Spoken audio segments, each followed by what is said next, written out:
Assalamualaikum warahmatullahi wabarakatuh.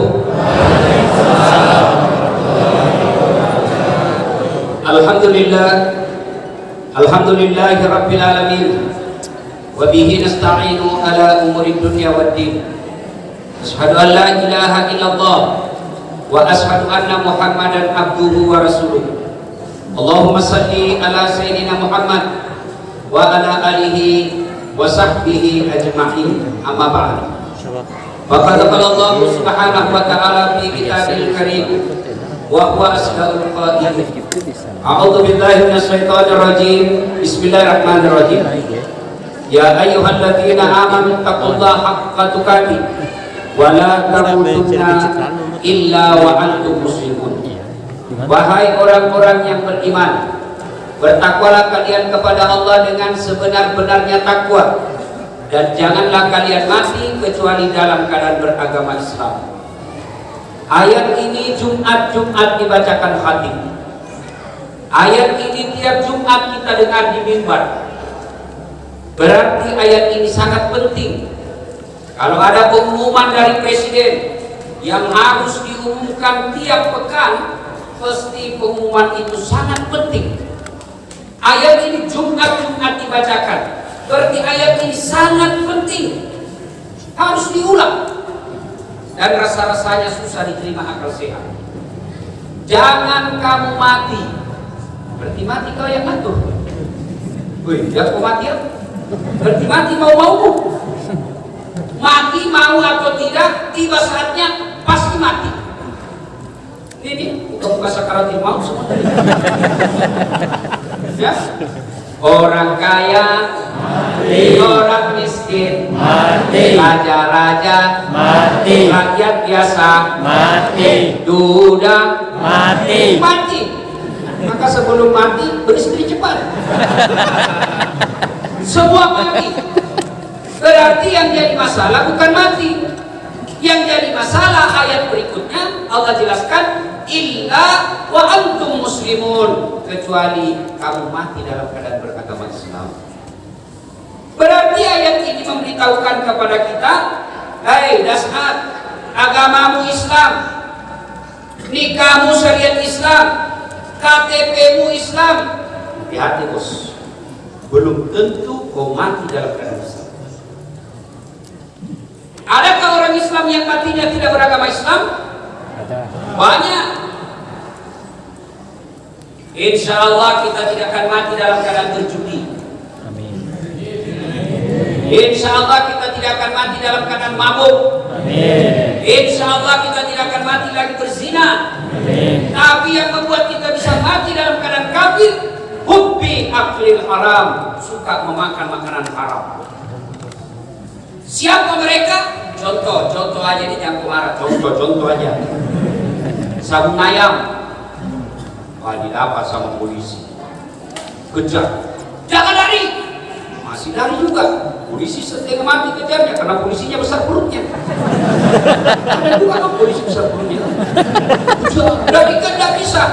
Akhirnya polisi capek, tembak peringatan ke langit. Jangan lari, tembak pertama, pak. Masih lari, tembak 2 kali, dah. Masih lari, tak, tembak 3 kali. Masih lari, terpaksa dibuka. Tembak kaki, dah. Kakinya ditembak, kepalanya dikenang.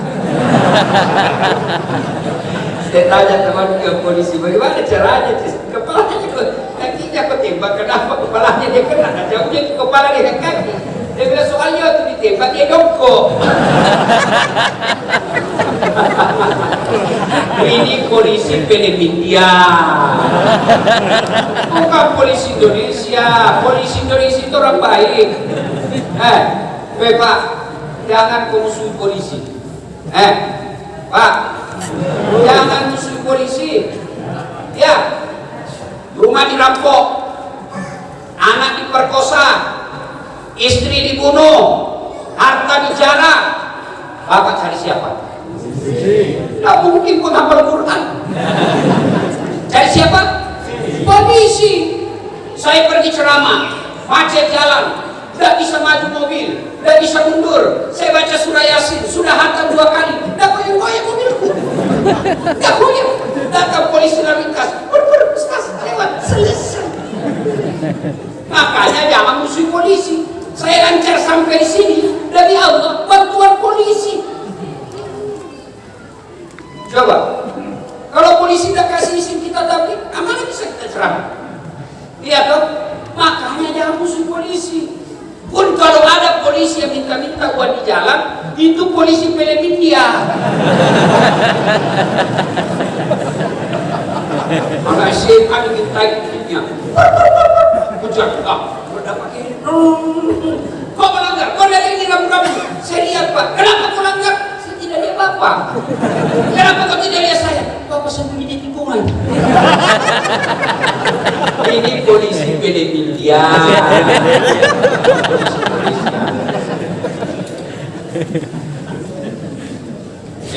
Siapa lagi yang bisa mati dalam keadaan kafir dan suka makan uang haram? Siapa lagi? Mereka yang menerima serangan fajar kalau pilkada.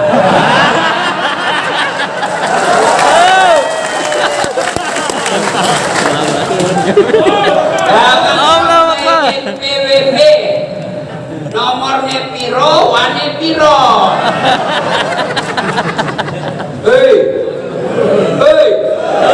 Ada ndak orang kaya di kabupaten ini jadi pengusaha gara-gara terima uang pilkada? Tidak ada. Yang ada hina di hadapan manusia, hina di hadapan Allah. Ada ndak orang miskin gara-gara dia tolak itu uang pilkada? Tidak. Anda akan terhormat. Maka saya sampaikan kepada para calon kepala daerah, jangan kau sogok rakyatmu.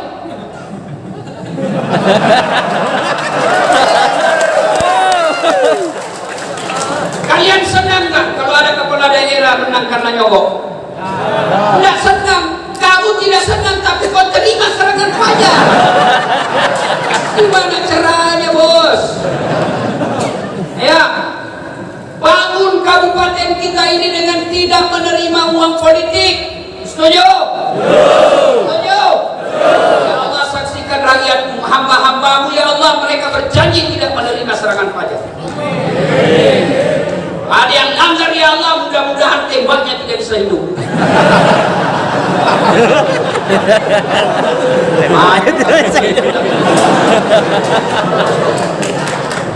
Ya, jangan terima. Kalian tidak mau kalau ada money politik. Tapi kalau ada serangan fajar, sekarang bukan lagi serangan fajar, serangan siang, malam, gelap, pagi, dia serang semua. Mau bangun negara kita? Mau memajukan kabupaten kita? Maka kalau Anda melihat orang-orang yang bawa money politik, rekam, lapor ke polisi. Itu cara mencintai rakyat Indonesia, mencintai negara kita. Jangan juga golput. Karena golput itu orang tidak bertanggung jawab. Mau enaknya saja. Saya sinetron aja Ustaz. Mana bisa jalan mobil kalau depan? Ya. Waqala bismillahirrahmanirrahim. Ya ayyuhalladzina amanu dukhulu fis-silmi kaffatan wa la tattabi'u khutuwatis syaitan innahu lakum aduwwun mubin. Wahai orang-orang yang beriman, masuklah engkau ke dalam Islam secara sempurna dan janganlah engkau ikuti langkah-langkah setan, karena sesungguhnya setan itu musuh yang nyata bagi kalian. Musuh kalian bukan polisi, musuh kalian bukan ulama, musuh kalian bukan SDM, musuh kalian bukan mahasiswa, musuh kalian bukan pejabat, musuh kalian adalah setan, di mana setan itu musuh yang nyata bagi kalian. Ada setan nggak kalau kita pengajian ini? Kompas banget. Ada? Oh ada bos. Setannya bukan pocong, bukan suster ngesot. Tapi apa setan yang ada di tengah-tengah kita? Handphone. Terus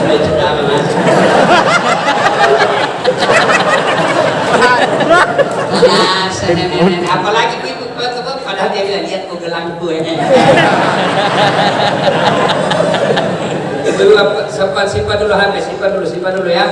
Adik-adik simpan dulu HP, simpan ya. Bisa? Selama Bapak pegang handphone, pasti Bapak tidak dengar ceramah saya. Yang Bapak perhatikan pasti handphone. Ya, tidak usah rekam. saya juga sebenarnya menghindari rekaman langsung, siaran langsung.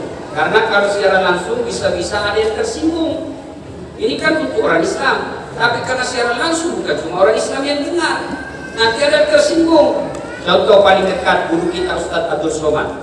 Beliau ditanya dalam siaran langsung, Ustadz bagaimana hukumnya main catur? Beliau katakan haram. Apabila azan sudah berkumandang, kalian juga masih main catur. Tapi dipotong itu azan, akhirnya terdengar haram. Marahlah seluruh pemain catur dari Sabang sampai termasuk yang malas sholat. Saya juga ditanya, Ustadz Gaskat Latif, bagaimana hukumnya main catur? Saya bilang haram. Masa Ustadz haram?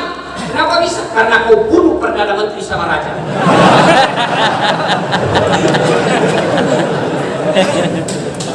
Simpan dulu HP, simpan dulu ya.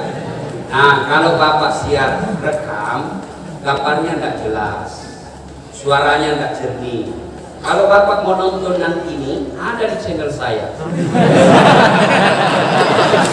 Sudah ada WhatsApp kamera saya, itu lebih jernih suaranya, lebih bagus gambarnya. Sudah nonton, jangan lupa like and share. Nah, kalau ada iklan, lewat iklan jangan di skip, jangan dilewati. Anak udah nontonlah dulu. Karena kau sambil masak Indomimu, lepaskan itu iklan $3 dolar. You dapat ilmu, I dapat dulu. Dan bukan juga duitmu saya minta, cuma kau nonton saja itu iklan, dapatlah saya kesian. Dan itu yang saya dapat bukan untuk saya bangun markas kader ulama di Sulawesi Selatan. Amin. Saya rencana bikin bukan pesantren tapi markas kader ulama, diajari ceramah bagaimana buat orang senang. Ya, nah itu. Jadi kalau nonton channel saya jangan langsung lewati iklan, nonton dulu. 1 iklan 50.000, 2 iklan 100.000, 3 iklan 150.000, 4 iklan 200 cukup Ustaz, 200 Ustaz cukup. Kali 80 juta. Simpan dulu HP ya. Tidak usah selfie. Wa qala ila bismillahirrahmanirrahim. Inna Allah wa malaikatahu yusalluna ala ya ayyuhalladzina amanu sallu alaihi wa sallimu taslima. Sesungguhnya Allah dan para malaikatnya bersalawat kepada Rasulullah Muhammad SAW. Maka wahai orang-orang yang beriman, bersalawatlah kalian kepada Rasulullah dengan sebaik-baik salawat. Suatu kali Nabi duduk-duduk dengan malaikat Jibril. Tiba-tiba Nabi melihat ada malaikat 1 juta jari-jarinya. Bapak-bapak ini berapa jari-jarinya? Berapa? 20. Ini malaikat 1 juta jari-jarinya. Nabi kagum dan bertanya, wahai Jibril, malaikat apa itu? Banyak betul jari-jarinya. Jibril menjawab, itu malaikat pencatat air ketika hujan. Nabi bertanya, wahai malaikat, apa kau mampu mencatat air ketika hujan? Ya, ku catat yang jatuh di laut, ku catat yang jatuh di darat, ku catat yang jatuh di daratan, semua aku catat. Tak setetes pun yang tidak aku catat, ya Muhammad. Hebat betul kau. Satu yang tidak bisa kucatat, ya Muhammad. Kenapa kau tidak bisa catat? Lebih banyak jumlahnya dari air hujan. Ada yang bisa catat air hujan? Ada? Ada? Gak ada. Kenapa? Kenapa? Biar banyak, kalau jatuhnya satu-satu dicatat, Pak. Ini banyak, jatuhnya bareng-bareng dan cepat. Sebentar Pak, hilang konsentrasi. Sebentar. Ini Bapak kan mau dengar ceramah kan? Nah, Bapak yang haus, saya ceramah. Terbalik, saya ceramah, Bapak yang haus. Sebentar, karena kalau ada kegiatan pagi-pagi pasti terganggu konsentrasi. Ya? Nah, Bapak saudara-saudara sekalian, malaikat ini berkata, ya Muhammad, ada satu yang tidak mampu aku catat. Kenapa? Lebih banyak dari jumlah air hujan. Apa gerangan kata Nabi? Ketika umatku berkumpul di Masjid Agung Darussalam, Babussalam, saya tidak bisa mencatat ketika mereka kumpul di masjid itu, lalu mereka bersalawat bareng-bareng. Saya tidak bisa mencatat betapa banyak pahala turunkan di tempat itu. Kalau Bapak tidak bisa tahajud, memperbanyak amal dengan tahajud. Ada tahajud tadi malam? Pencitraan. Ada yang puasa Senin Kamis kemarin? Mungkin ada sedikit. Tidak bisa memperbanyak pahala dengan tadarus, tidak bisa memperbanyak amal dengan tiap tahun umroh, tidak bisa memperbanyak amal dengan bangun masjid. Mari bangun memperbanyak amal dengan cara apa? Ketika kumpul seperti ini, banyaklah berselawat. Itu banyak pahala yang Allah berikan. Maka saya mau ajak kita berselawat. Bisa? Ya. Bisa? Bisa. Tapi saya mau dengar dulu suara ibu-ibu. Kita tanding mana lebih kencang suara ibu-ibu dan bapak-bapak. Bisa? Ya. Ayo, yang ibu-ibu dulu, bapak-bapak diam. Ayo, ibu-ibu, jangan mau kalah sama suara ibu ya, bisa bu? Saya mau dengar ini suara-suaranya nih, apa itu? Ibu-ibu orang Padang. Ya, kalau orang Sulawesi ibu-ibunya itu kuat ngomongin, kuat kalau dia bicara. Ya, orang Padang bisa nggak ya? Ayo. Ya, sholatullah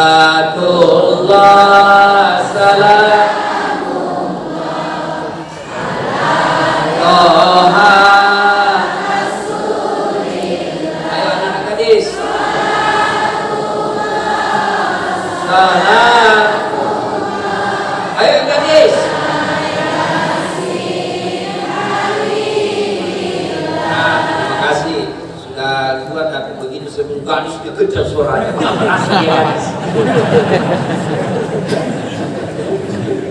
Suara 8,5. Sekarang bapak-bapak, ayo Pak, jangan mempermalukan jenis kelamin. Ibu diam di belakang, kita dengar ini bapak-bapaknya ya. Ayo, ayo. Kencang-kencang suaranya Pak ya. Sholatullah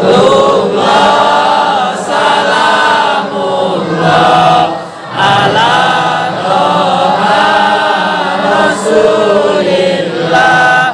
Sholatullah salamullah ala Yasin Habibillah.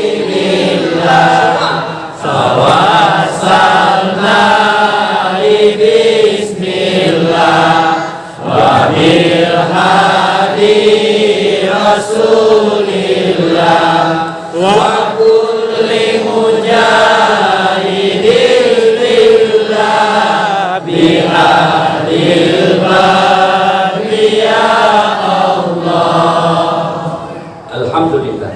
Ibu bapak, saudara-saudara sekalian yang saya hormati, kurang lebih 1400 tahun yang lalu lahirlah seorang pemimpin yang dibesarkan tanpa pernah melihat wajah bapaknya, melihat ibunya hanya 2 tahun 4 hari saja, dibesarkan oleh kakeknya 2 tahun saja, pindah ke papannya sejak remaja sudah perang, bukan perang agama tapi perang antar suku, berdagang antar provinsi, bukan pakai kendaraan dan mobil tapi memakai onta di tengah padang pasir. Usia 40 tahun kemudian semakin dihina, bukan dibully, diteror secara lahir dan batin, dihina secara fisik, dihina secara mental, diusir dari tanah kelahirannya. Tapi alhamdulillah, dalam keterbatasan itu, dalam tekanan seperti itu, tanpa memasang baleho, tanpa bikin tim sukses, tanpa beli partai, tanpa menguasai parlemen, bisa menjadi pemimpin dunia yang diakui bukan hanya oleh umatnya tapi juga oleh mereka yang tidak menjadi umatnya. Salah satu pengakuan mereka yang tidak menjadi umatnya mengaku atas kepemimpinan manusia pilihan ini ketika ditulis sebuah buku yang berjudul 100 Tokoh Dunia. Yang menulis buku ini non muslim, tapi siapa yang ditempatkan menjadi ranking 1 di antara 100 itu ialah manusia pilihan ini. Tak lain manusia pilihan yang dimaksud adalah baginda kita Muhammad sallallahu alaihi wasallam, yang pada malam ini kita peringati maulidnya atau hari kelahirannya. Pertama yang perlu kita tahu, apa yang ingin kita bawa pulang dari perayaan Maulid? Apa? Mau ketemu Ustaz Dasar?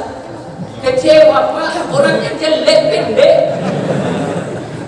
Ayo, apa yang ingin kita dapat? Hikmahnya ini saya ceramah dari Sabang sampai Merauke, bahkan sampai ke Eropa ceramah maulid, bahkan sampai ke Amerika, benua Amerika.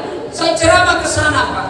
Temanya sama, keteladanan kepada Rasulullah Muhammad SAW, meneladani Nabi dalam kehidupan sehari-hari. Pun malam ini kita teladani Nabi, tapi masalahnya bagaimana Bapak Ibu mau menteladani Nabi kalau sejarahnya Nabi kita tidak tahu. Saya mau seperti Nabi tidur, tapi kok tidak tahu bagaimana caranya Nabi tidur. Saya mau pakai baju seperti cara Nabi, tapi kok tidak tahu bagaimana Nabi caranya pakai baju. Ayo, mari kita lihat. Saya mau buktikan. Bapak-bapak, berapa anaknya Nabi? Nah,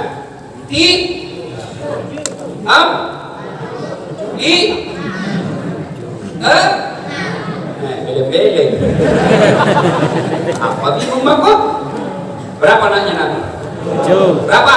7. Baru buka Google. 7. Ayo, siapa yang tahu anak laki-lakinya Nabi? Saya kasih hadiah. Ayo, siapa? Hah? Siapa? Sudah paling depan salah lagi. Ayo, siapa? Hah? Hah? Ibrahim? Salah. Ayo, coba. Hah? Argono? Orang Jawa Nabi. Ayo. Nah, ini saja buktinya. Ayo, bagaimana kalian mau cinta kepada Nabi? Keluarga Nabi aja kalian tidak tahu. Ayo, ini menunjukkan pentingnya ini maulid. Ini menunjukkan pentingnya maulid. Supaya apa? Kita sampaikan kembali sejarah Nabi, supaya kalian bisa mencontoh Nabi. Maka saudara-saudaraku yang tidak mau maulid, silakan, kami hormat kepada kalian. Tapi jangan dulu kami yang maulid seperti ini anggap sesat. Kalian tidak mau maulid, kami hormati, itu hakmu. Tapi jangan pula menuduh kami yang perayaan maulid orang sesat. Bid'ah, merasa benar sendiri, seolah-olah dia yang paling hebat. Sedikit-sedikit neraka. Nenekmu punya kuncinya. Dia aja panitia hari kiamat. Ada kan orang begitu. Benar itu baik, tapi merasa benar tidak baik. Saya ulang, benar itu baik, tapi merasa benar itu tidak baik. Kenapa? Ada kesombongan di dalamnya. Dan orang punya ilmu itu punya peluang datangnya setan. Apa datangnya setan orang bagi berilmu? Sombong. Apa ciri-ciri orang sombong? Merasa benar sendiri, yang lain salah. Apa yang kita mau sombongkan dengan ilmu? Allah jelaskan, wa ma utitum minal ilmi illa qalila. Saya tidak berikan kamu ilmu kecil, sangat sedikit. Jadi jangan kau sombong dengan ilmumu yang sedikit itu. Karena ada begini, apa? Maulid itu tidak ada pada zaman Nabi, tidak ada pada zaman sahabat, tidak ada pada zaman tabi'in. Betul. Kenapa mereka tidak ada maulid? Karena mereka masih hidup sesama dengan Nabi. Pikiran mereka masih segar dengan Nabi. Ingatan mereka tidak lepas dari Nabi. Kenapa? Mereka bersahabat. Mereka dekat. Mereka tidak jauh. Kalau kita sudah 1400 tahun yang lalu, banyak yang lupa. Mana buktinya? Ayo. Maka ini penting maulid. Kita ingatkan kembali supaya timbul gila kecintaan kepada Nabi. Banyak hal yang tidak pernah dilakukan Nabi, tapi kita lakukan sekarang. Malah saya bilang bid'ah wajib. Mana itu? Belajar DKTPA. Alif, ba, ta, a, ba, ta. Itu mana ada pada zaman Nabi? Ayo, A baris A baris B, A, B. Mana ada pada zaman Nabi seperti itu? Maka kalau berbeda pendapat, hargai pendapat orang. Ya, maulid silakan yang mau, yang tidak mau nggak usah. Maka maulid ini dianggap penting untuk menyebarkan kembali kecintaan kita kepada Rasulullah Muhammad Sallallahu Alaihi Wasallam. Dan sekarang anak-anak mulai hilang itu sirah-sirah Nabi. Zaman saya kecil, saya tahu sejarah Nabi melalui lagu ibu saya kasih. Pada zaman dahulu kala, pada zaman jahiliyah. Saya bilang, kenapa zaman jahiliyah, Mak? Saya lanjut lagi. Lahirlah seorang Rasul yang terakhir dan mulia. Tanya siapa namanya, Mak? Nabi Muhammad namanya. Ibunya siapa? Siti Aminah ibunya. Bapaknya siapa? Abdullah nama ayahnya. Di mana tinggal Mak? Di Jambi atau Madinah tempat tinggalnya. Terus kenapa Mak? Setelah dewasa diangkat menjadi rasul. Siapa yang angkat? Pak Bupati atau mantan Bupati? Oleh Allah yang kuasa. Allah itu siapa Mak? Pencipta alam semesta. Itu lagu-lagu dulu. Dari sebaik lagu kita tahu Nabi lahir zaman jahiliyah. Di mana lahir, siapa bapaknya, siapa ibunya. Bahkan dalam sebaik lagu itu kita tahu apa itu akidah pencipta Allah, pencipta alam semesta. Tahu itu? Ada di dalam itu lagu. Itu lagu zaman dulu. Waktu saya kecil. Nah sekarang saya ajarkan lagi anak saya ajarkan lagi. Anak-anak Nabi ada 7 orang, 3 laki-laki, 4 perempuan. Pertama Qasim, Abdullah, Ibrahim, Zainab, Ruqayyah, Ummu Kalsum, Fatimah. Ibunya bernama Siti Aminah, bapaknya bernama Abdullah, kakeknya bernama Abdul Muttalib, pamannya bernama Abdul Thalib. Dari kecil anakku sudah tahu, oh 7 anak, 3 laki-laki, 4 perempuan. Yang pertama Qasim, dia tahu. Itu lagu-lagu yang mendidik, lagu-lagu dulu. Ada zaman dahulu kala, itu zaman dulu. Sekarang lagunya ibu-ibu apa? Yo, yo,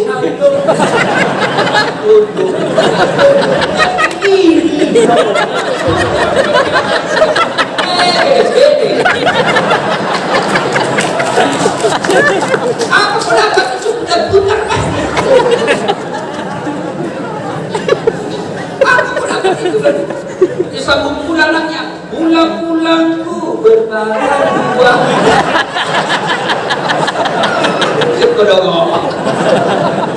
Ya.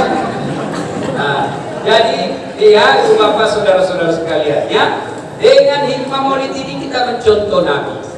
Banyak sisi kehidupan Nabi yang kita mau contoh, tapi waktu yang sangat terbatas. Saya ambil sedikit-sedikit saja. Pertama, usia 36 tahun. Nabi waktu itu belum lagi diangkat jadi Rasul. 36 tahun. Terjadi perselisihan di Mekah. Apa sumber perselisihannya? Dipugar Ka'bah dan batu Hajar Aswad diturunkan. Lalu batu Hajar Aswad setelah Ka'bah dipugar akan kembali di tempatnya. 4 suku di Mekah bertengkar. Kami lebih berhak. Kata yang satu, kami lebih berhak. Kata yang satu lagi, saya lebih berhak.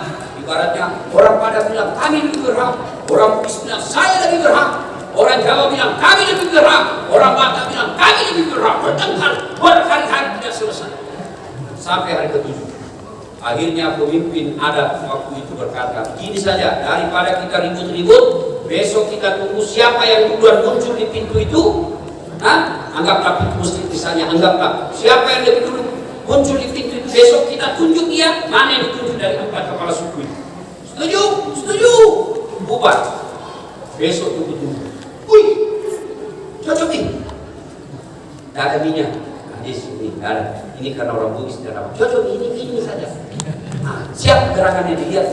Muhammad bin Abdullah yang digelar waktu anak mudanya waktu itu disebut gelar Al-Amin, yang terpercaya.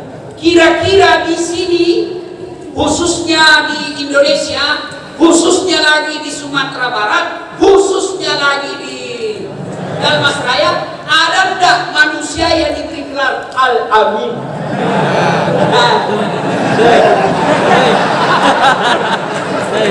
Ada kira-kira anggota DPR ditulis Al-Amin? Ada kira-kira ada anggota DPR yang ditulis di mejanya Das Atlantik Sea Al-Amin.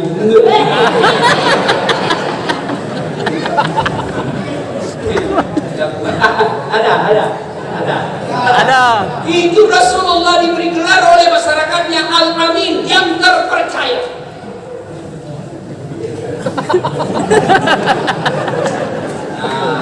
Maka semua sepakat. Bagaimana? Oh, ini cocok sudah ini. Ini sudah paling tepat. Ya Muhammad, siapa yang kau tunjuk dari kami empat ini? Nabi bersetuju. Baik, kalau kalian percayakan kepada saya kasih kau jalan keluar. Nabi buka serban. Tahu serban? Berapa sudutnya serban? Berapa? 4. Berapa suku bertengkar? 4. Pas hitungan. Nabi bilang masing-masing pegang ujung serban. Setuju? Setuju. Oke, kalau begitu kata Nabi, supaya kalian tidak bertengkar, mari pegang bareng-bareng, kasih naik ini batu, kita angkat bareng-bareng. Kalau masing-masing kepala suku mempas sudut, angkat sama-sama. Sudah itu, setuju? Setuju. Nah, pegang, kita letakkan sama-sama batu. Setuju? Setuju. Menyelesaikan masalah tanpa masalah. Oh, ada juga pegadaian di sini. Hebat orang Padang, karena laki-laki juga tahu pegadaian.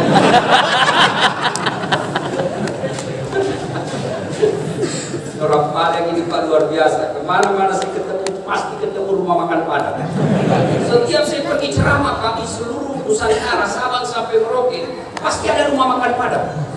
Satu aja yang saya tidak ketemu rumah makan Padang, saya keliling-keliling di Sumatera Barat, tidak ada rumah makan Padang. Saya cari mana? Tidak ada rumah makan Padang di sini. Banyak ya.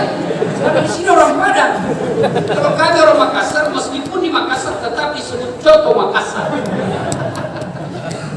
Bapak saudara-saudara sekalian. Nah, hikmah dari sini bahwa Rasulullah itu cerdas. Maka kalau kalian mau mencontoh Nabi, maka jadilah umat yang cerdas. Cerdas memilih pemimpin, cerdas dalam membangun rumah tangga, cerdas dalam berbisnis, cerdas dalam sekolah. Terutama adik-adik kalian ini. Ini anak-anak remaja kalian ini. Saya senang banyak anak milenial. Ketahuilah adik-adik sekalian, masa depan kampung Muni, masa depan Kabupaten Muni ada di pundak kalian. Kalian ini pemilik masa depan dan Mas Raya. Ini yang sudah tua-tua ini, yang sudah bergabung ke sakaratul maut, sudah diincar sama malaikat pencabut nyawa. Pun kalau dia nakal, tidak seberapa nakalnya orang-orang begini. Kalau jalan kemarin sudah bagus. Ya, maka masa depan kabupaten kita ini ada sama kalian yang masih muda. Sekolah kalian. Jangan sampai tidak sekolah berkata, tidak ada duit orang tua saya. Adik-adik sekalian, orang tua miskin, tapi Allah maha kaya. Saya kalau lihat orang tua saya hanya petani penggarap, bukan sawahnya dia kerja. Sawahnya orang dia ambil di kerja Pak. 10 karung naik 9 karung buat orang punya sawah, 1 karung untuk bapak saya. Kalau lihat masa depan itu, kalau lihat faktanya itu, tidak mungkin saya bisa sekolah tinggi. Tapi orang tua saya bilang begini, nah, tomatoamu kasih asi, tapi punalah kalamu sobi. Paham? Ya. Nah, macam kau lah kalau bahasa Padang sama saya. Inilah khasana Indonesia, enaknya bangsa Indonesia Pak. Kata bapak saya, nak, kamu bapakmu miskin nih, tapi Allah maha kaya. Saya sekolah. Bukan karena pekerjaan orang kaya, bukan karena jenis pekerjaan orang bisa kaya.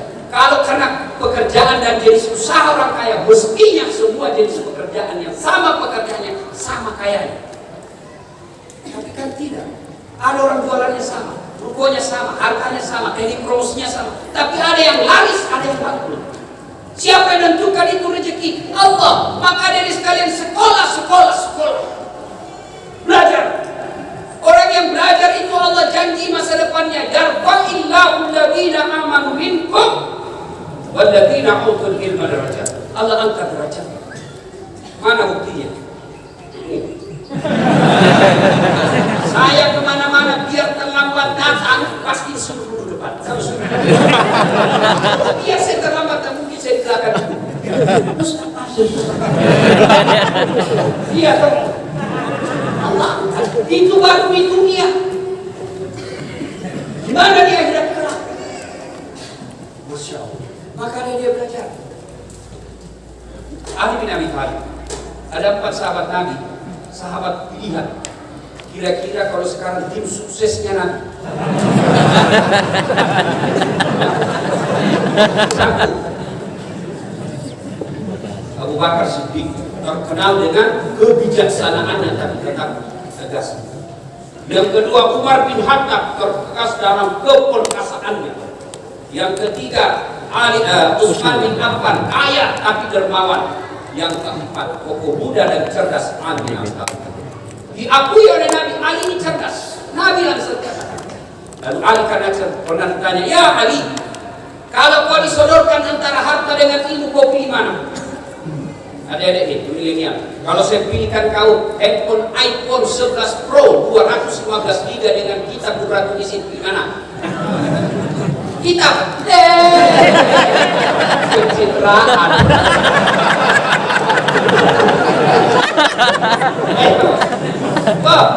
Ali, jadi kau pilih mana? Harta ilmu. Ali bilang saya pilih ilmu, bos. Kenapa pilih ilmu ya Ali? Ada 3 pilihan ilmu dibanding harta. 1, harta setengah mati kau jaga. Ilmu dia yang jaga kamu. Punya duit 5 juta, kasih masuk BDBD. Kau BDBD? Kali-kali. Nah, kasih masuk tuh. Sudah itu BDBD digembok. Sudah digembok, kasih masuk lemari. Gembok lagi lemarinya. Sudah berapa gemboknya? Keluar kamar gembok lagi. Berapa gemboknya? Keluar rumah gembok lagi. 4. Keluar pagar. Berapa gemboknya? Sampai pasar hilang kuncinya.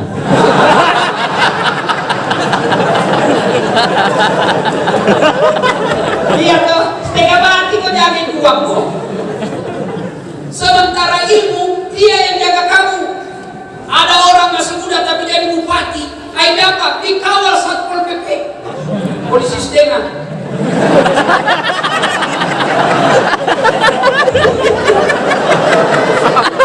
Satpol PP juga polisi setengah. Pun ada tempatnya saja tempatnya.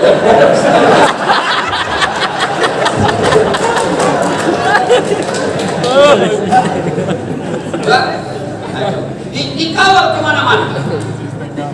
Karena punya ilmu dari bupati. Akhirnya karena jadi bupati dikawal kemana-mana. Suhab.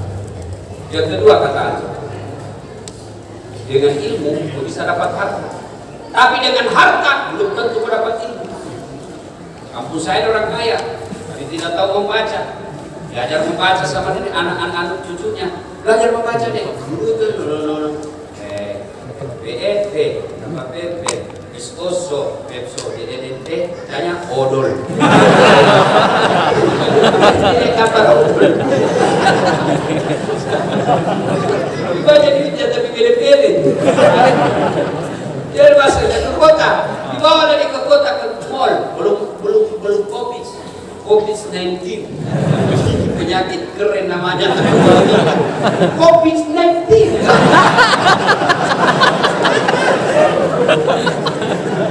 Mau masuk gak di mall? Begitu masuk di mall, dia lihat tangga lift. Tahu tangga lift? Itu yang naik turun. Terbuka. Ada dia tertulis Besarnya mau bikin kue ya? Ini kampus saya kan mau bikin kue mentega yang kasih masuk. Bisa betul mau bikin kuenya. Tiba-tiba ada orang Tionghoa masuk. Dia, woi, jangan masuk, panas. Jangan masuk di situ, panas. Masuk udah ini Tionghoa dan tutup pintu. Selang beberapa saat terbuka, keluar orang apa? Orang Afrika. Saya tidak menyangka belum masuk, harus nggak tahu. Padahal yang masuk. Ini kalau ada duit tapi doang ya begini. Ya. Sebaliknya, dengan ilmu kau bisa dapat harta. Adik-adik, merantau dengan ilmu, kau bisa dapat hal. Mana contohnya? Orang-orang bingung, Pak, mahal tiket. Saya bilang, saya tidak pernah bingung soal tiket. Kenapa? Bukan saya beli. Siapa yang beli?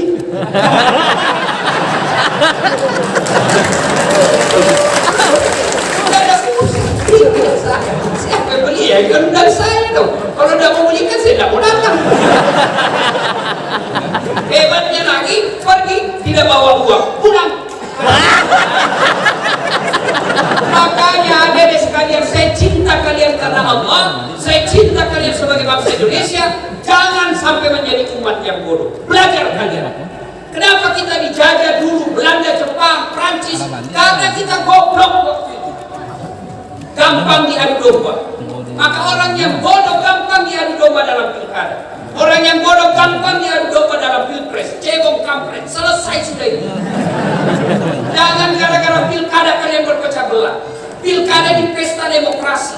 Namanya pesta kita senang-senang. Pesta pengantin. Mana ada orang takut pergi pesta pengantin? Kenapa? Karena kita senang-senang. Kecuali yang ada selingkuhannya. Pesta. Tidak usah. Jangan dicengangkan bahwa pesta demokrasi menegangkan, menakutkan. Santai aja. Ini tahunan. 5 tahun sekali. Ini juga tidak lama. Kalau menang cuma 3 tahun. Jangan sampai berpecah belah. Itu orang bodoh yang begitu. Ya, belajar adik sekalian. Yang ketiga, kelebihan ilmu, kata Ali, harus aku belanjakan berkurang, ilmu kasih orang berkurang. Saya punya uang 10 juta, saya kasih bapak 3 juta, duit saya berkurang. Tapi kalau saya punya duit, ilmu, saya kasih ke bapak-bapak, bapak tahu dan amalkan, saya tambah. Itu disebut amal jariah. Maka adik-adik sekalian, ini kabupaten kita, Republik Indonesia yang kaya. Maka belajar supaya kalian tidak menjadi penonton di negerimu sendiri. Kalau kalian hanya menjadi generasi muda pemain laptop, pemain game, maka kalian nanti kalau besar hanya menjadi penonton dan menjadi buruh di negaramu sendiri. Anak muda kita zaman dulu, hari sekarang hari Sumpah Pemuda. Anda tahu yang mencetuskan satu nusa, satu bangsa, satu bahasa persatuan Indonesia. Anda tahu siapa mereka? Mereka umur belasan tahun. Mereka datang dari Papua, mereka datang dari Ambon, mereka datang dari Sulawesi, mereka datang dari Maluku. Bukan dari pesawat, mereka naik kapal air. Berhari-hari terancam jiwanya, kumpul di Batavia untuk menyatakan kami satu bangsa Indonesia. Mereka belasan tahun, maka takut Belanda waktu itu. Belasan tahun sudah bicarakan negaranya. Kita generasi muda kita sekarang 20 tahun masih main game. Makanya negara kita gampang dipermainkan bangsa lain.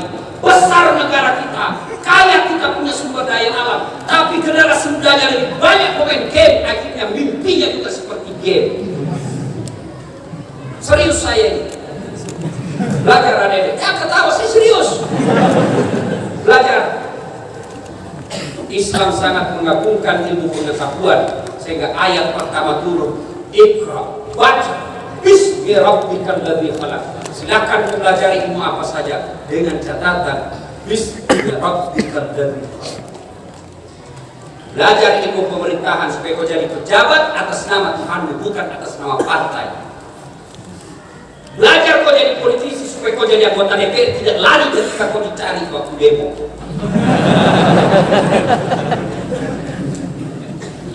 Belajar kau jadi polisi supaya kau jadi polisi yang melindungi, mengayomi dan melayani masyarakat.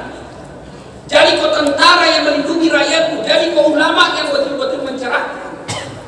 Kalau semua komponen ini punya ilmunya masing-masing, aku yakin negara kita yang sangat besar, insya Allah akan terwujud kata orang-orang tua kita dulu, baldatun thayyibatun wa rabbul ilmu. Jadi belajar. Yang kedua, bisa ini. Waktu itu masih anak muda lagi di sekolah. Jalanlah beliau, jalan ke Singapura, karena dulu tidak ada jalan apa. Nah, jangan bayangkan seperti celananya anak muda sekarang, dia sempit sekali. Saya biasa pikir, bagaimana caranya dikeluarkan ini?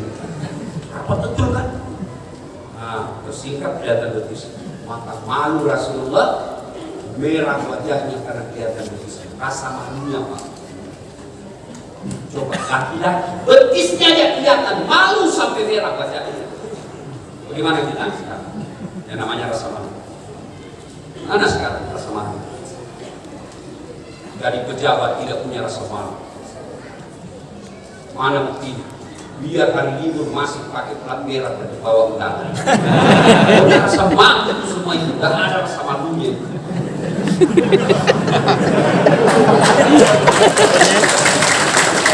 Kita sekolah berapa? Sekolah? Malu sudah haji tidak pernah didapat berjamaah. Malu dong. Kalau orang punya rasa malu, itu menjadi manusia takwa. Karena kata Nabi, pakaian orang bertakwa itu adalah rasa malu. Kalau bapak-bapak tidak punya rasa malu kepada manusia, kita lebih hina dari binatang. Benar, kalau ada manusia tidak punya rasa malu, lebih hina dari binatang. Kok bisa Ustaz? Binatang kalau dia tidak ada gunanya, kita sembelih, jual kantor, tidak ada yang beli, kita sembelih, makan bareng-bareng. Ada kambing, suka ganggu orang, ya sudah jual, tidak ada yang beli, potong. Dagingnya jadi sate kambing, tulangnya jadi sup, tanduknya jadi perhiasan, kulitnya jadi perhiasan, ekornya sup buntut, kaciknya sup kikil, lidahnya sup lidah, pipinya sup pipi. Sebut pakai itu kambing. Kalau manusia mau diapain? Jual, siapa yang mau beli? Potong, siapa yang mau makan? Di penjara, masa makan uang negara. Maka kalau manusia sudah tidak punya rasa malu, maka dia lebih hina dari binatang.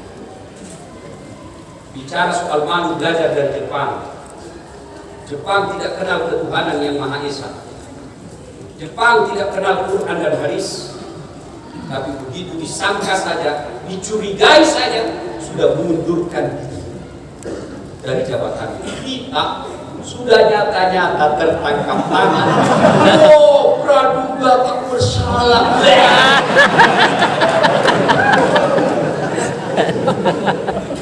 Ya, kalau Bapak cinta kepada Rasul, tanamkan rasa malu.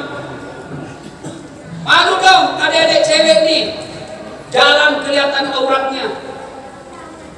Saya pakai jilbab Ustaz, betul pakai jilbab tapi sempit. Ya kalau gadis masih bagus. Emak-emak. Aku nggak tahu dilihat dari mana menarik.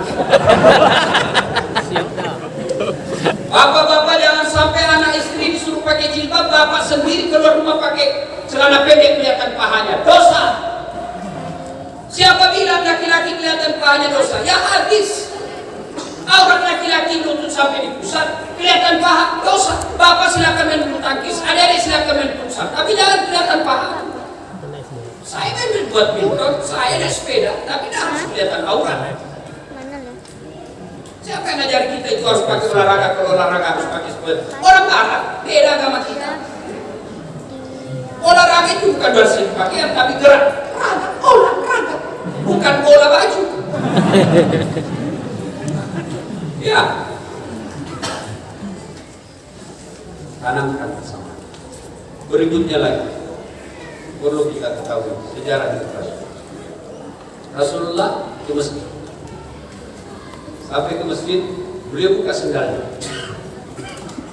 Ada sahabat di samping berdiri miskin. Dia lihat di sendalnya Nabi.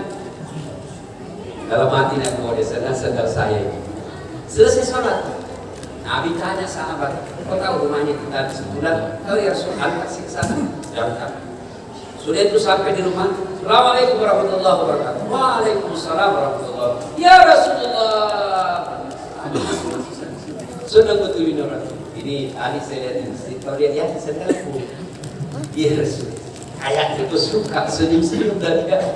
Nah ini memang sendal saya suka kemudian Khadijah. Kata kau suka, saya ada kesempatan berbuat baik kepadamu. Silahkan menikmati sendiri. Masya Allah. Ada di sini.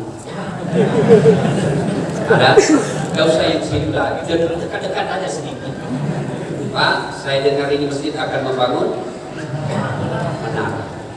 Ayo, berlomba-lomba mengambil bagian di menara.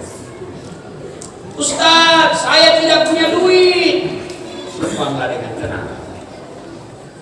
Saya tidak punya tenaga Ustaz, tapi saya punya akal sehat, saya punya kemampuan menggambar. Sumbanglah masjidmu dengan gambarmu, dengan pikiranmu. Saya tidak punya pikiran Ustaz, saya tidak punya tenaga, tapi saya punya duit. Sumbanglah masjidmu semen. Saya bukan pengusaha, juga bukan cendekiawan, juga bukan orang kuat Ustaz, tapi saya camat. Pergunakan tanda tanganmu bantu itu masjid. Saya bukan itu Ustaz, tapi saya anggota DPR, cairkan anggaran untuk masjidmu. Saya bukan anggota DPR, tidak punya tenaga, tidak punya otak, tidak punya uang, tidak punya apa-apa Ustaz. Sumbanglah dengan apa? Diam, jangan banyak bicara. Karena juga orang tidak pernah datang ke masjid, tidak pernah mau datang. Diam aja kau pelit. Kenapa Bapak miskin? Apa karena tidak punya harta? Bukan karena Bapak yang tidak mau. Jangan tunggu nanti ada duit baru bersedekah, maka akan miskin selamanya. Tapi sedekahlah agar Allah gantikan berkali-kali lipat. Ada nggak orang di sini bangkrut gara-gara rajin sedekah? Ada?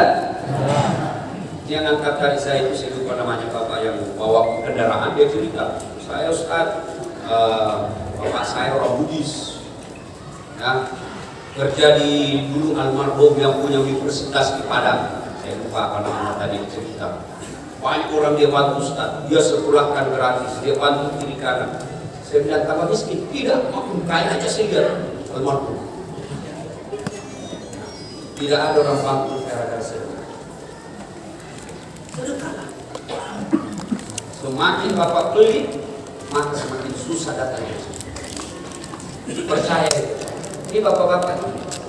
Ibu, Bu. Cincin, rumah, gelang, berlian, baju mewah. Kalau ibu meninggal siapa yang punya? Hah? Anak? Bukan. Siapa? Istri kedua.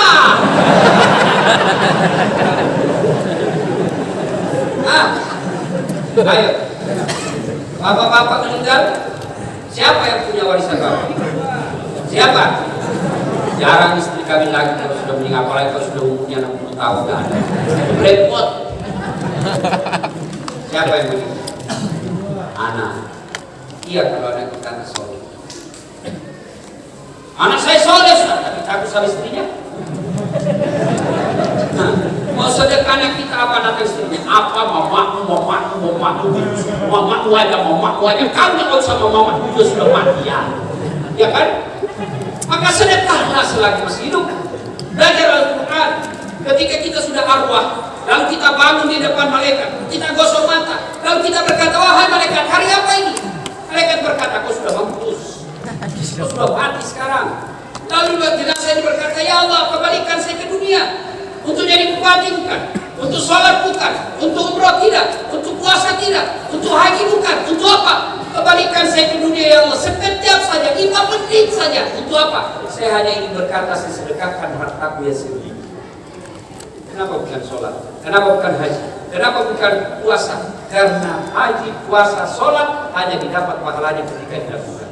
Sementara sedekah, meskipun kita sudah jadi tulang belulang, tapi barang yang kita sedekahkan masih digunakan orang, maka selama itu transferan amal makin dapat. Maka bapak-bapak yang ada sawah, sedekah. Saya usah semuanya, isinya aja. Bapak dapat 10 karung, keluarkan 1 karung itu masjid. Belum kedua Ustaz, niatkan, sampaikan sebentar ini panitia, saya bangun 1 karung. Dengan niat yang ikhlas itu, dia kasih. Sudah, ada di sini asam urat, kolesterol, banyak, ginjal, sedekah, tolak. orang bilang, dokter, emangnya dokter sembuhkan penyakit kita? Saya itu dokter pihak ketiga. Dia menyembuhkan kita Allah.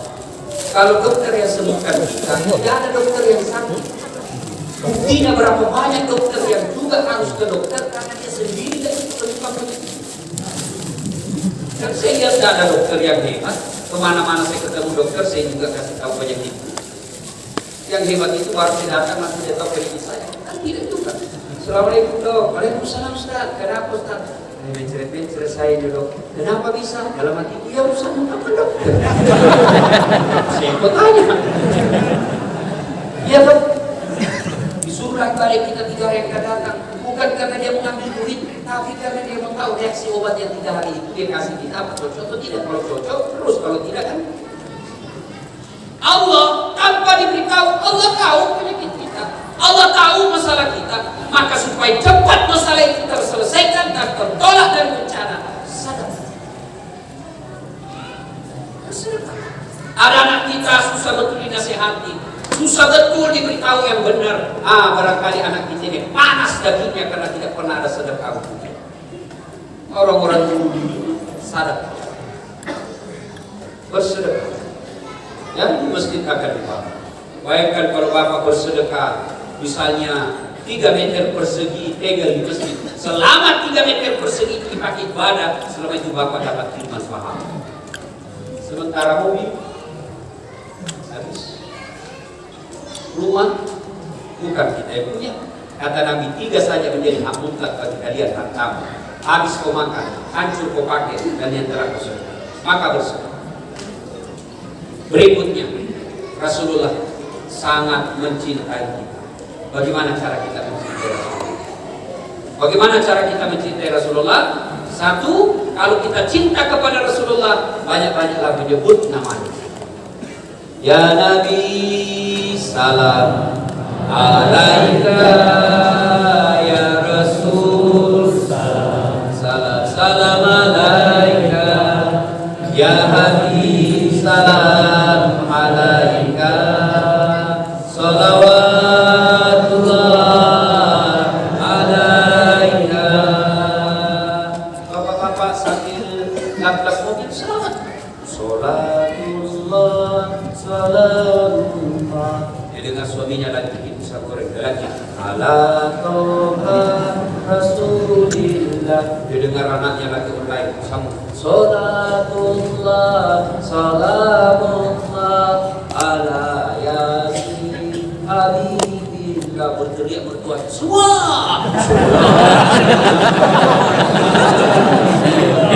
Enak kan rumah tangga ini. Coba amalkan.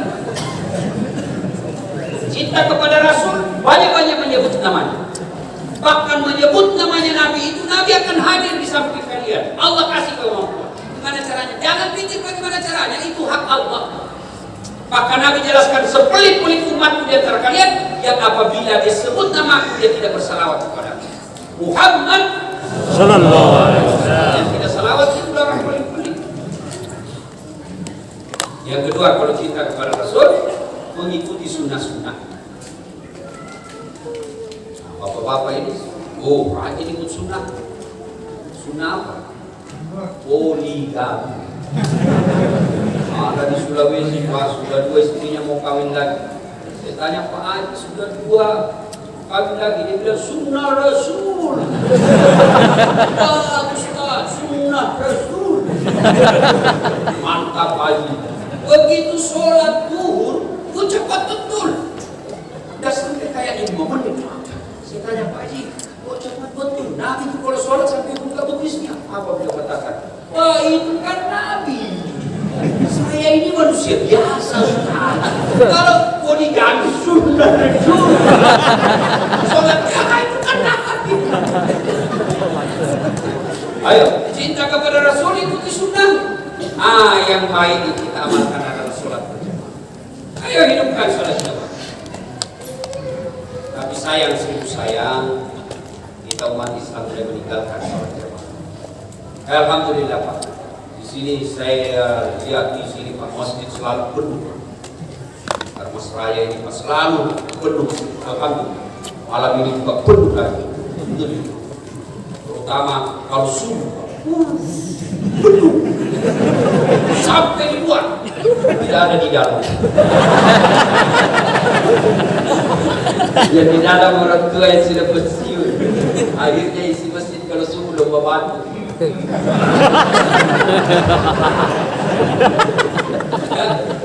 Nah, kenapa orang Islam malas ke masjid? Satu, karena dia tidak lihat pahala. Andai saja disampaikan oleh ketua tanggung, siapa yang datang berjamaah sholat subuh diberikan kuda 5 kilo, beras 25 liter. Saya yakin jam 5 sholat subuh dengan 3 sholat subuh. Karena dia lihat pahalanya. Yang kedua, kenapa orang malas berjamaah ke masjid? Karena dia tidak tahu pahalanya. Ini pahala berjamaah bukan Duratul Nasin. Satu, kalau Anda wudhu dulu ke masjid, melangkah kaki kanan, 1 pahala. Melangkah kaki kiri, gugur dosa kecilnya. Jadi kalau rumah Bapak 500 meter dari masjid, PP 1000. Berapa langkah kaki? Kaki kanan, 1 pahala. Kaki kiri, gugur dosa kecilnya. Apalagi kalau Bapak jalan begini.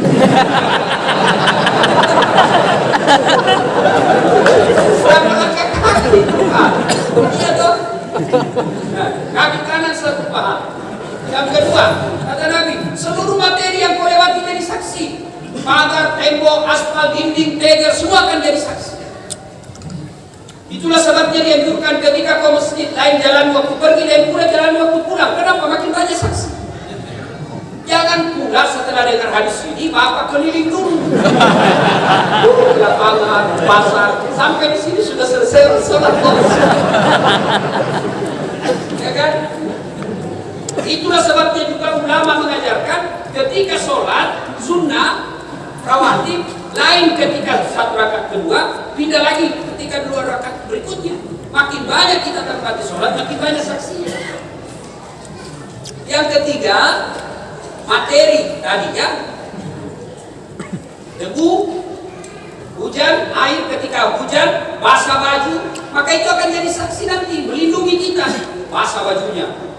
Itu nanti akan menjadi seperti mantel melindungi kita dari api neraka.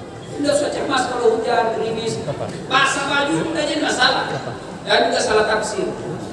Kalau saya dengar begini, dia tunggu hujan keras. Hujan keras dia buka payungnya baru jalan.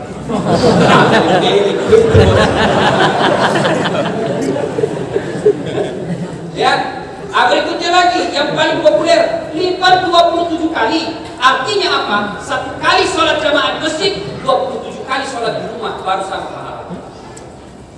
Apalagi di masjid lebih khusyuk. Kalau di rumah banyak gangguan, di masjid lebih khusyuk.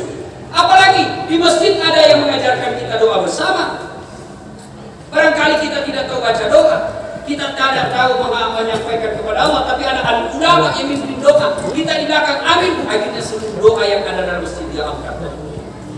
Kan selalu saya tunjukkan itu Pak Imam kalau baca doa kasih dengar, dan baca umumnya doa umum yang semua orang paham apa yang kita minta. Dan juga biasa imam itu kita tidak dengar apa dia minta, kita sangka baik saja belakang amin, amin, amin, woi amin.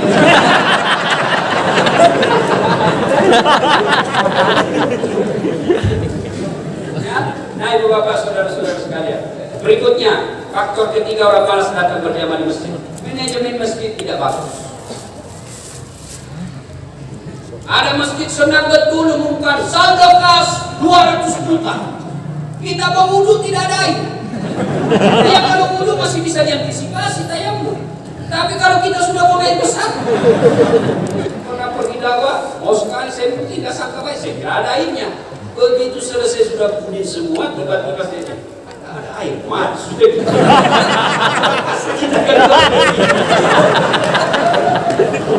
Ini saldo kas kan, jangan simpan saldo kas. Demi Allah, kalau Bapak simpan dan tidak diamalkan, tidak dijalankan, maka Bapak tanggung dosanya itu.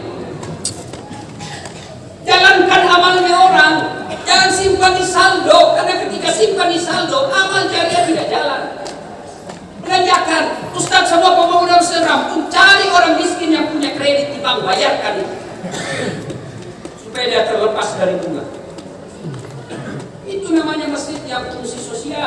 bukan cuma tempat sholat. Manajemen masjid harus diperbaiki. Ada masjid saya bangun di kampung saya, itu kecil Pak, tapi nyaman, akhirnya jadi wisata religi. Saya buat kolam di depannya, di air depannya, kasih turun kamu datang semua ikan. Anak-anak senang datang. Di pekarangannya sepelihara kucing. Anak-anak datang. Yang tadinya tidak senang ke masjid datang. Begitu masuk kocok jangan cuma datang nonton, masuk ke masjid sholat. Karpetnya tumpuk, ber-AC. Penceramahnya belum ceramah sudah dikasih honornya. Sudah ditentukan judulnya, imamnya penghafal Quran. Ada CCTV-nya yang bisa orang langsung dengar. Kalau ada yang offside kita langsung ada jangan begitu, langsung didengar. Orang enak mau datang ke masjid. Imamnya baik, penceramahnya baik, keadaan ber-AC. Orang kan datang masjid itu dari jauh. Ini gimana orang mau ke masjid Pak? Yang azan sudah pensiun, memiliki asma. Azan subuh 4 kali tarik nafas baru sampai.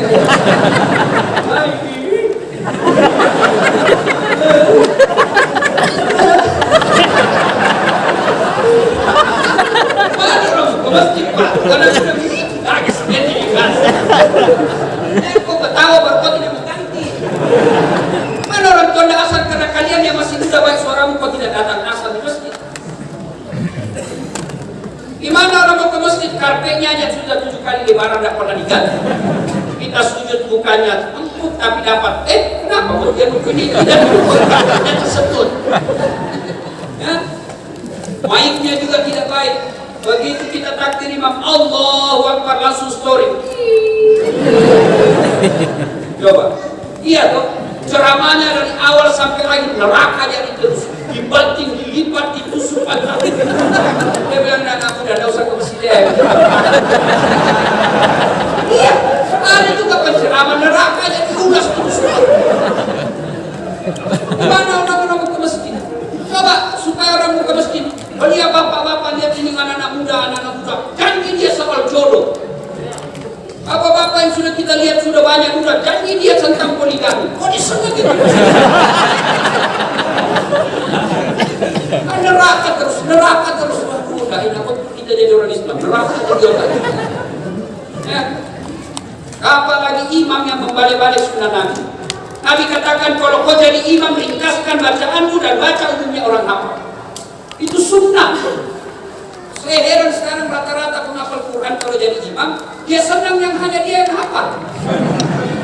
Salah itu. Nabi katakan baca yang ringkas dan umumnya orang hafal. Itu juz amma kan umumnya kita tahu. Tapi kalau dia sudah mulai susah-susah, dia kan kita. Tidak ada kita bisa bantu. Apa tujuannya? Ringkaskan sholatmu. Karena jamaah kita kan beda-beda. Kalau usia-usianya masih muda-muda, aman, masih kuat. Tapi kalau sudah pensiun asal urat, setengah mati dia kasih berdiri posisi.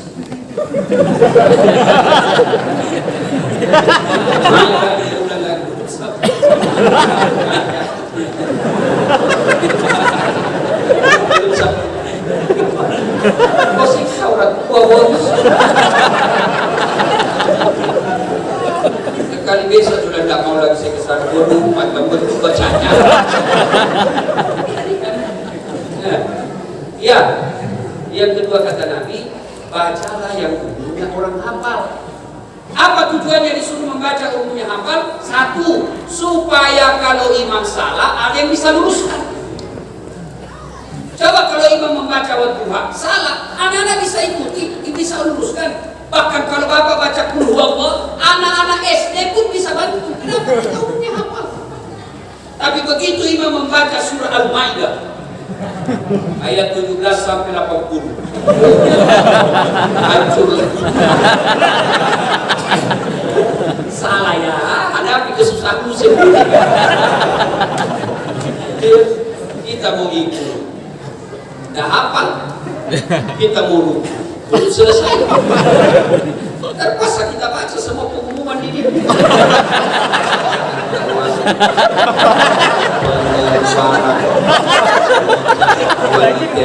Dibaca semua itu. Ternyata belum selesai, kelengket lagi dibaca. Belum selesai, bajunya lagi orang dibaca. Soalnya DPR RI dibaca semua itu belum selesai. Siapa yang salah?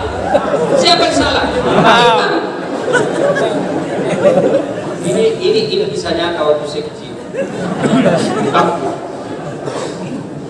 Kita lagi sholat, tiba-tiba lama imam, sujud lama betul. Ada kawan saya sekarang sudah jadi guru ya. Itu kawan saya, dia angkat kepalanya, terus dia teriak, "Wih, hilang imam!" Tapi imamnya, wih, tapi imamnya, kacau sholat. Bubar hilang imam. Ternyata dia keluar pintu samping. Itulah sebabnya itu masjid selalu pintu samping. Anak-anak di sini Imam keluar. Ya kalau kau ditanya, sahabat Pak Imam, kenapa tinggal jemaah? Dia bilang bentuk kan.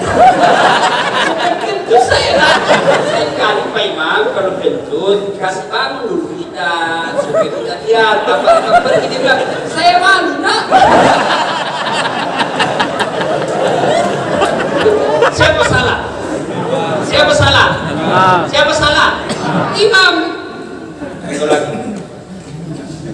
Ada penghafal Quran pulang kampung dites lah, didengar hafalan. Nah, kita mendengar hafalan di satu kampung orang menjadi imam. Baca Al-Fatihah lancar. Begitu dia baca surah yang hanya dia hafal, tiba-tiba ada cicak jatuh, kena telinga. Stres Pak, kaget kan? Cicak kaget. Orang kalau kaget kan stres. Orang stres kan hilang apa? Wah dia lupa apa sebenarnya. Dia ingat-ingat, lupa betul. Suasana hening, ada lupa betul sama sekali. Tiba-tiba dia bilang, Pak Imam, tolong bantu.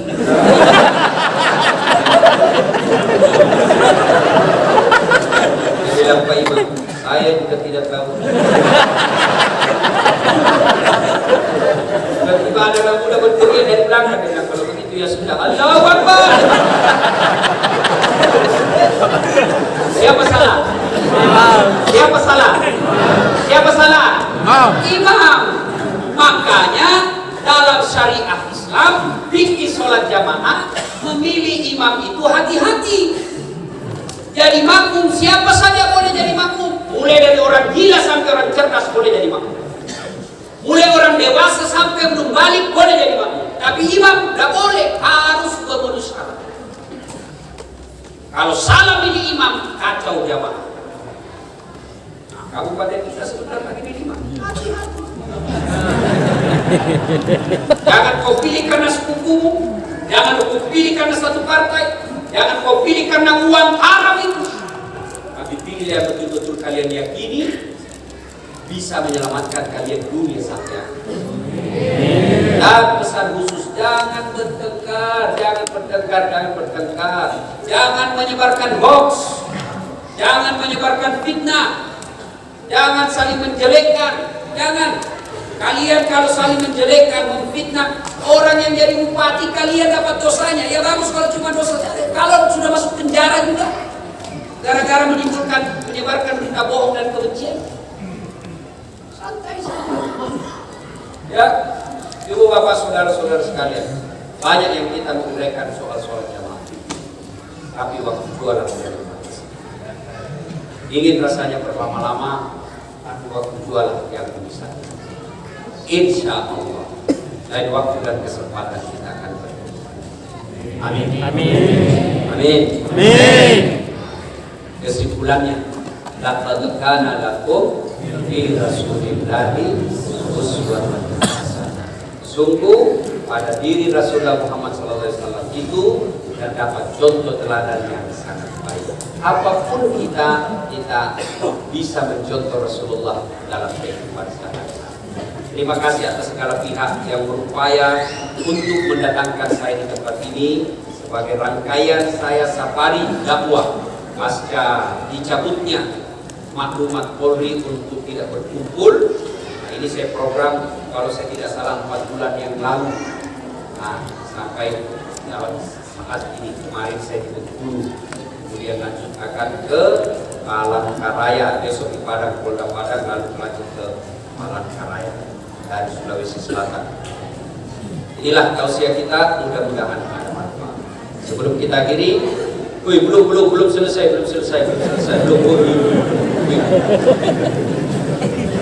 Baca doa dulu.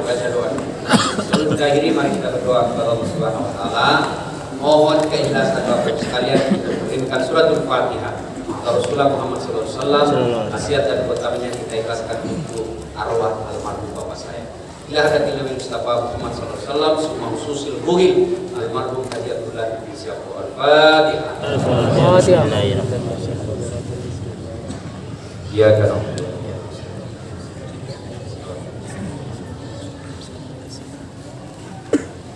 Alhamdulillah bisyaitanir rajim. Bismillahirrahmanirrahim. Allahumma shalli ala sayyidina Allahumma ighfir lil mu'minina wal mu'minat wal muslimina wal muslimat al ahya'i minhum wal amwat innaka sami'un qariibun mujibud da'wat wa qadir. Ya Allah, Zat yang Maha membalas, balaslah segala kebaikan orang-orang yang telah mewakafkan waktu harta dan ilmunya untuk acara ini. Angkat harta dan martabat, wujudkan cita-citanya, bahagiakan keluarganya jika telah menghadap dalam iman dan Islam. Ya Allah, ya Rabbi ya Karim, Zat yang mempertautkan hati kami, pertautkan dan persaudarakan kami atas nama kebenaran dan keadilan.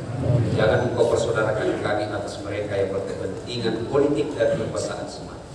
Rahmatilah acara ini, berkahilah acara ini, dan jadikanlah kami dalam hadir di tempat ini, perjalanan kami adalah jalan amal kebaikan di sisi yang memberatkan timbangan kebaikan berat di akhirat.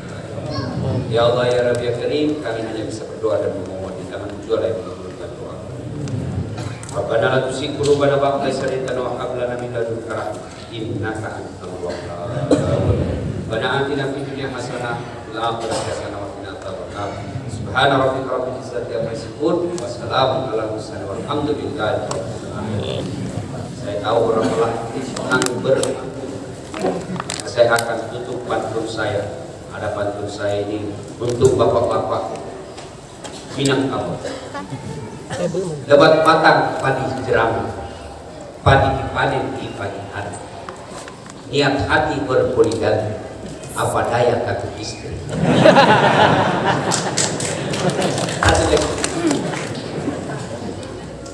Burung cendrawasih terbang tinggi, mencari makan di pagi hari. Bukan kami takut istri, cuma istri lebih berani. Demikian, lebih dan kurangnya mohon dimaafkan. Nun wal kalam ya masrun billahi fi sabilil haq. Assalamualaikum warahmatullahi wabarakatuh.